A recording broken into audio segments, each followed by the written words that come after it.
नमस्कारम। अद्य वयं संस्कृत भाषायां वाच्यस्य विषये पठिष्यामः। अद्य सूक्ति अस्ति महाकवि कालिदासः मालविकाग्नि मित्रं नाटके अकथयत् पुराणम् इत्येव न साधु सर्वम्। पुराना होने से न कोई उत्कृष्ट होता है, नया होने से न कोई निकृष्ट होता है। विद्वान व्यक्ति उचित तथा अनुचित का निर्णय करके जो सही होता है उसे अपनाते हैं, जबकि मूर्ख व्यक्ति उचित अनुचित का निर्णय किए बिना दूसरों की बात को स्वीकार कर लेते हैं। इसलिए हमें उचित अनुचित का निर्णय करके ही दूसरों की बात को अपनाना चाहिए, या उचित अनुचित का निर्णय करके ही किसी बात का स्वयं विवेक से निर्णय करना चाहिए। आज हम वाच्य के बारे में विस्तार से पढ़ेंगे। वाच्य भाग 3 में हम जो शेष रहे सर्वनाम शब्द और वे शब्द जो अकारांत है, इकारांत है, उकारांत है, उन शब्दों के बारे में भी विस्तार से परिचर्चा करेंगे, उनके वाक्य बनाएंगे और वाच्य परिवर्तन करेंगे। तो पढ़ते हैं वाच्य के बारे में। कर्तृवाच्य से हम कर्मवाच्य बनाएंगे और कर्मवाच्य से कर्तृवाच्य किस प्रकार बनता है इसकी भी चर्चा करेंगे। नियमों को पुनः दोहरान कर लेते हैं एक बार। कर्तृवाच्य का जो कर्ता होता है उसमें प्रथमा विभक्ति होती है। कर्तृवाच्य के कर्म में द्वितीय विभक्ति होती है। क्रिया का विधान कर्ता के अनुसार होता है, जबकि कर्मवाच्य का जो कर्ता होता है उसमें तृतीय विभक्ति होती है और कर्म में प्रथमा विभक्ति होती है। क्रिया का विधान कर्म के अनुसार होता है और क्रिया आत्मनिपदी होती है। इस बात का हमें ध्यान रखना। प्रथमा विभक्ति कर्तृवाच्य में कौन सी विभक्ति आती है? प्रथमा विभक्ति आती है। और कर्तृवाच्य से जब हम कर्मवाच्य बनाते हैं तो कौन सी विभक्ति आती है? तृतीय विभक्ति। अगर कर्मवाच्य है तो उससे क्या होगा? कर्तृवाच्य बनेगा। और कर्तृवाच्य बनेगा जब तृतीय विभक्ति किसमें बदल जाएगी? प्रथमा विभक्ति में बदल जाएगी। ऐसे, एतेन, एतौ, एताभ्याम, एते, एताय, ऐसा, एतया, एते, एताभ्याम, एताः, एताभि, अयम्, अनेन, इमौ, आभ्याम, इमे, एभि, इयम्, अनया, इमे, आभ्याम, इमः, आभि, रामः, रामेण, लता, लतया, हरि, हरिणा, गुरु, गुरुणा। इस प्रकार प्रथमा विभक्ति जो कर्तृवाच्य में प्रयुक्त होती है, जब हम उसका कर्मवाच्य बनाएंगे तो प्रथमा विभक्ति किसमें बदलेगी? तृतीय विभक्ति में बदलेगी। ये जो सर्वनाम शब्द हैं इनके साथ में संज्ञा शब्दों का भी हमने प्रयोग किया है। तो सर्वनाम शब्द के अनुसार ही क्या है? ये संज्ञा शब्द भी है उसी विभक्ति में बदल जाएगा, यानी तृतीय विभक्ति में बदल जाएगा। मान लो परीक्षा में आया ऐसे बालक ग्रंथम पठती, यह बालक ग्रंथ पढ़ता है। ऐसे बालक ग्रंथम पठती, यह बालक ग्रंथ पढ़ता है। तो इसका क्रमवाच्य क्या बनेगा? इस बालक के द्वारा ग्रंथ पढ़ा जाता है। तो ऐसे किसमें बदलेगा? एतेन में। तो एतेन। अब बालक की तृतीय विभक्ति क्या होगी? बालकेन। एतेन बालकेन ग्रंथ, ग्रंथ है पठित। कर्म है, कर्म में कौन सी विभक्ति होती है? कर्मवाच्य का जो कर्म होता है उसमें प्रथमा विभक्ति होती है। इस कर्म के अनुसार ही क्या है? क्रिया का विधान होता है। तो ग्रंथ है वो प्रथम पुरुष एक वचन, और यहाँ पठ्यते भी प्रथम पुरुष एक वचन हो गया, प्रथम विभक्ति का रूप भी है ये पुरुष के अनुसार जोड़े तो। एतौ बालको पुस्तके पठते, इन दो बालकों के द्वारा पुस्तक पढ़ी जाती है। तो एतौ किससे बदलेगा? एताभ्याम में तृतीय विभक्ति का द्विवचन एताभ्याम, एताभ्याम बालकाभ्याम एताभ्याम बालकाभ्याम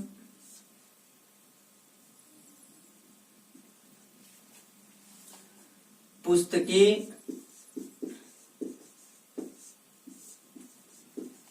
पठेते।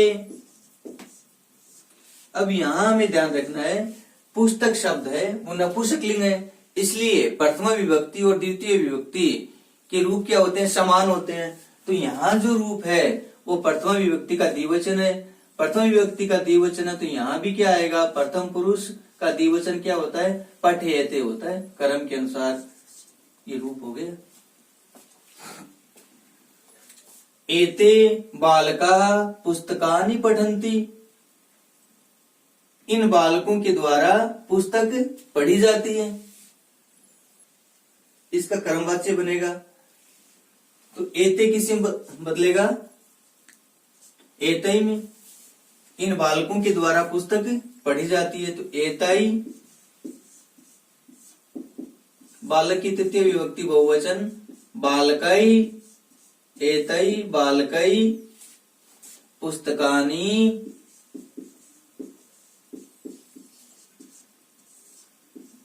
पठन्ते।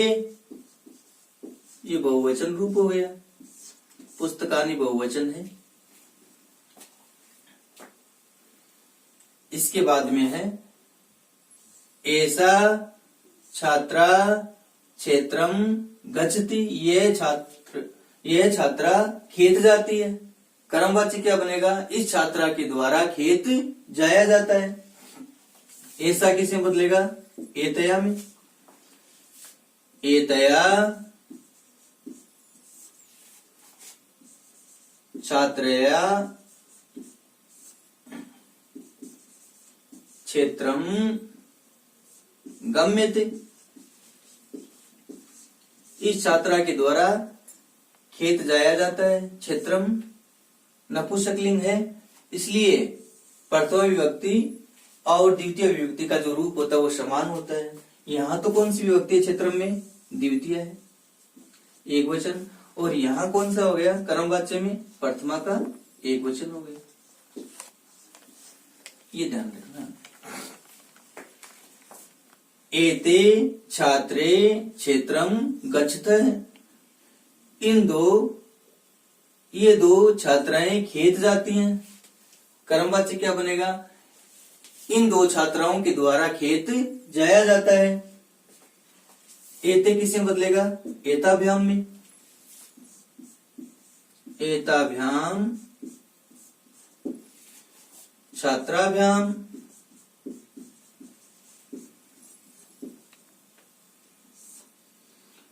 द्विवचन है, इसलिए छात्राभ्याम भी द्विवचन हो जाएगा। एताभ्याम छात्राभ्याम, ये एक वचन में। क्षेत्रम गम्यते ही रहेगा क्योंकि क्षेत्रम है वो एक वचन में। एताभ्याम छात्राभ्याम क्षेत्रम गम्यते। इन दो छात्राओं के द्वारा खेत जाया जाता है।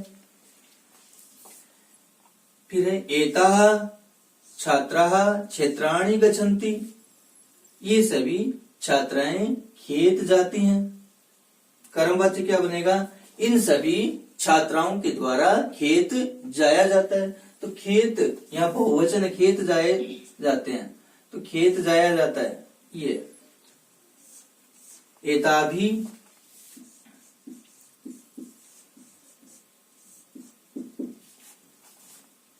छात्राभि क्षेत्राणि गम्यन्ते। यहां देखिए आप बहुवचन है, इसलिए गम्यन्ते भी क्या हो गया, बहुवचन के रूप में प्रयुक्त हुआ। क्रिया किसके अनुसार प्रयुक्त होती है, कर्मवाच्य में। कर्म के अनुसार, कर्म बहुवचन है तो गम्यन्ते भी क्या आएगा, बहुवचन में आएगा। अयम अश्वः तृणम खादति। यह घोड़ा तृण खाता है, तिनका खाता है, या घास खाता है। तो इस घोड़े के द्वारा तिनका खाया जाता है या घास खाया जाता है। तो अनेन अश्वेन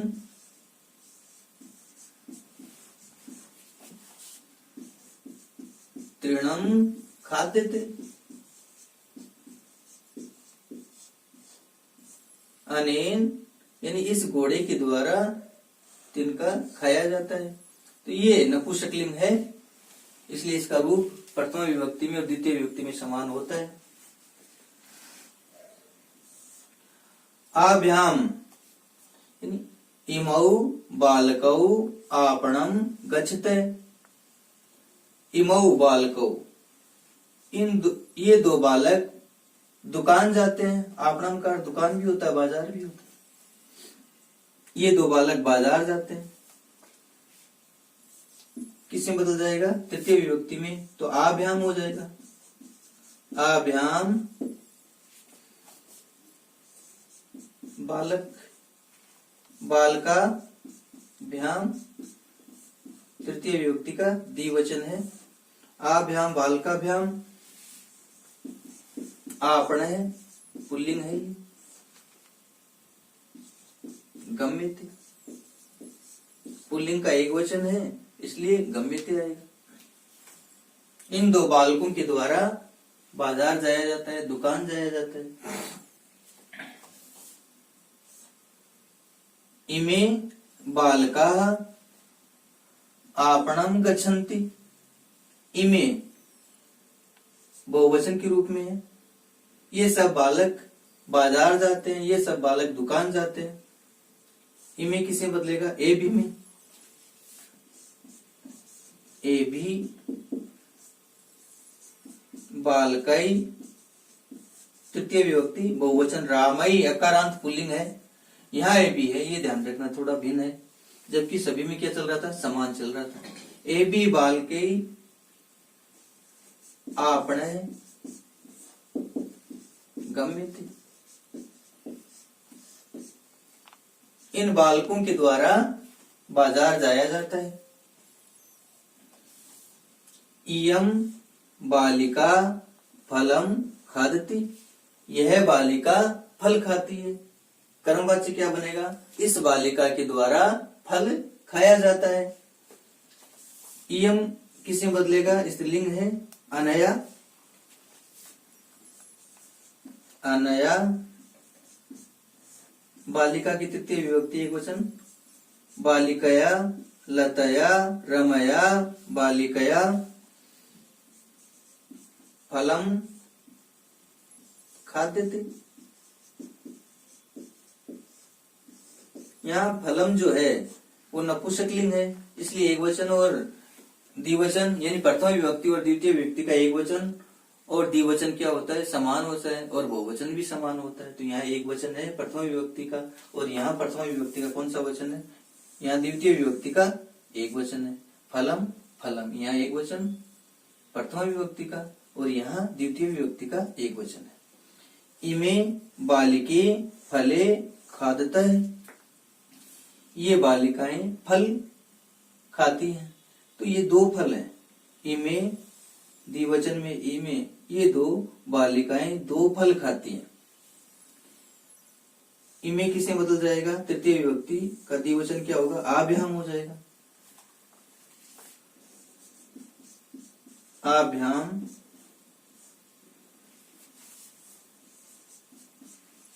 बालिका भ्याम,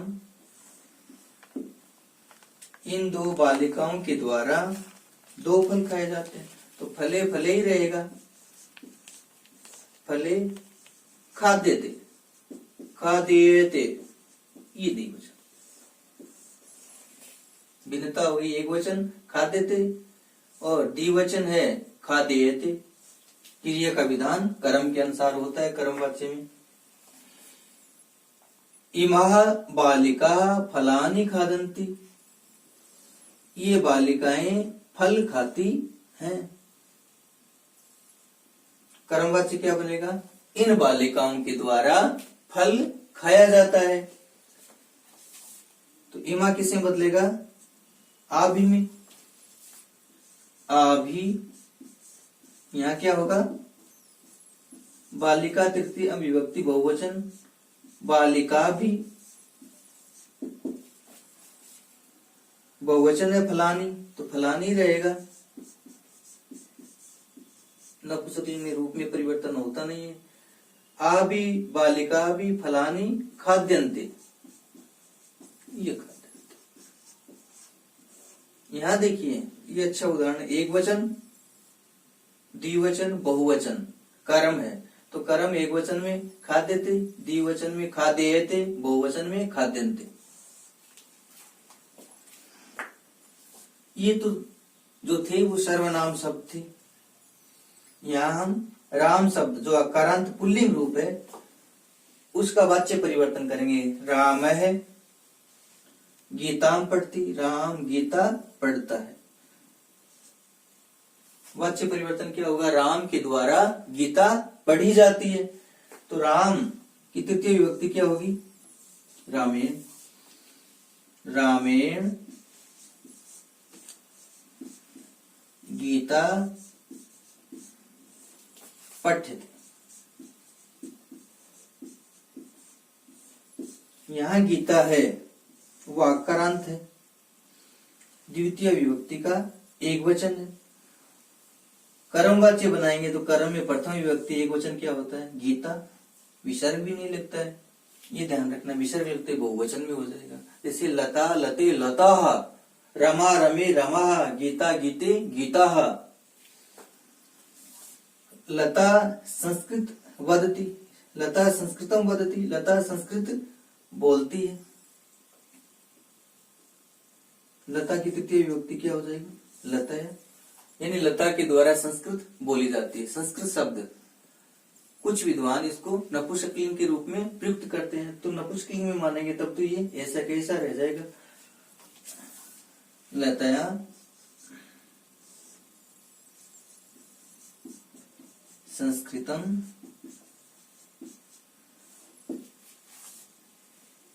वद्यते, वद्यते। ये हरिणा हरि चलचित्रम पश्यति, हरि चलचित्र देखता है, तो हरि की तृतीय विभक्ति क्या होती है? हरिणा होती है। हरिणा, हरिणा चलचित्रम, चलचित्रम दृश्यते, हरि के द्वारा चलचित्र देखा जाता है। चित्रम चित्रे चित्राणी नपुंसकलिंग का रूप है, तो जैसा है वैसा ही रहेगा प्रथमा और द्वितीय विभक्ति में। गुरु, गुरु पाठम पाठयति, गुरु के द्वारा पाठ पढ़ाया जाता है, तो गुरु की तृतीय विभक्ति क्या हो जाएगी? गुरुणा।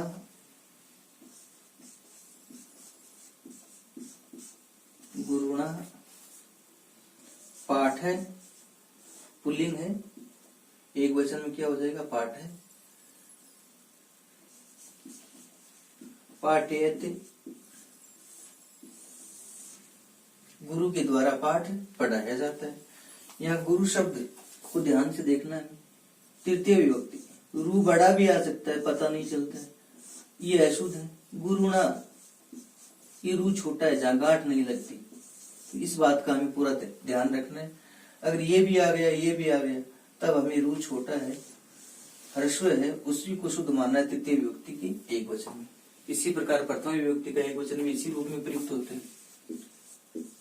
गुरु ये, जबकि जब शब्द रूप पूछ जाते हैं तो उनमें ऐसी स्थिति भी देखने को मिलती है, तो हमें ह्रस्व और दीर्घ का भी ज्ञान होना चाहिए। ये ह्रस्व है जिसमें गांठ नहीं लगती, और ये दीर्घ है जिसमें गांठ लगती है, तो ये क्या हो गया? प्रथमा विभक्ति का जो एक वचन है ये अशुद्ध, और ये क्या हो गया? शुद्ध हो गया। अब वाच्य परिवर्तन की बात कर रहे हैं हम।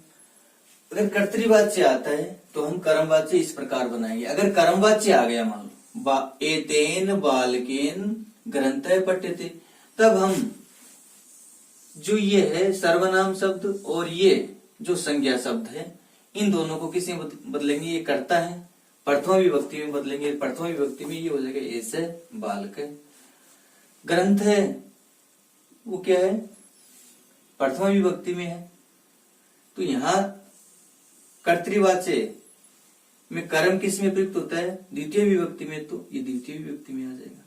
यहाँ क्रिया का जो रूप है वो आत्मनिपदी होता है, यहाँ क्रिया का रूप है जो क्या होता है परस्मैपदी होता है। तो पठ्यते आता है तो क्या होता है पठती होता है, ये हमें ध्यान रखना।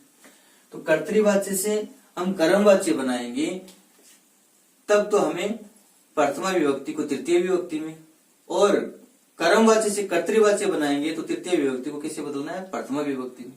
और कर्मवाच्य का जो कर्म होता है उसमें प्रथमा विभक्ति होती है, और इसको जब हम कर्तृवाच्य में बदलेंगे तो कर्म में यहाँ कर्तृवाच्य में द्वितीय विभक्ति हो जाएगी। शेष स्व पठिष्यामि। धन्यवाद। सत्यमेव जयते।